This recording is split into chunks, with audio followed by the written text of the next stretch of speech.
আসসালামু আলাইকুম। চাকরি জীবন একটা কষ্টের জীবন। চাকরি যারা করে তারা একমাত্র বুঝে চাকরি কী জিনিস। চাকরি বলতে কোনো স্বাধীনতা নাই, কোনোই নাই, কোনো অজুহাত চলে না। চাকরি এত কষ্ট আর এত প্যারা দেয়, যারা না করে তারা বুঝবে না। চাকরির মধ্যে কোনো স্বাধীনতা নাই। নিজে কিছু করবেন, সাফল্য পাবেন, স্বাধীনতা পাবেন। পরের অধীনে কোনো স্বাধীনতা নাই, কোনোই নাই। কষ্ট যতই করেন না কেন, দিন শেষে এই সব কিছুতে জিরো। কিন্তু মানুষের মন কখনো পাওয়া যায় না, মন বুঝে না। পর কোনো দিন আপন হয় না, পরই থেকে যায়। পরকে কখনো আপন করা যায় না, আর কখনো আপন ভাবা যায় না। পর যতই আপনি আপন ভাববেন, আপনাকে ছুঁড়ে ফেলে দেবে প্রয়োজন মিটে গেলে।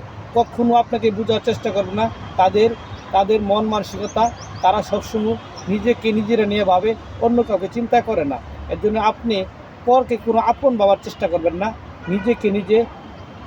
নিজেকে নিয়ে সফলতা পেতে হলে নিজেকে নিজে বেশি করে পরিশ্রম করতে হবে। ধৈর্য ধারণ করেন, ইনশাআল্লাহ সফলতা পাবেন। আপনি পরের অধীনে কোনো কিছু ভালো কিছু করতে পারবেন না। ভালো কিছু করতে হলে নিজে কিছু করতে হবে, নিজের যোগ্যতাকে কাজে লাগাতে হবে, নিজের সময়কে মূল্যায়ন দিতে হবে, সময়ের কাজ সময় করতে হবে। তাহলে কিন্তু আপনি সফলতা পাবেন।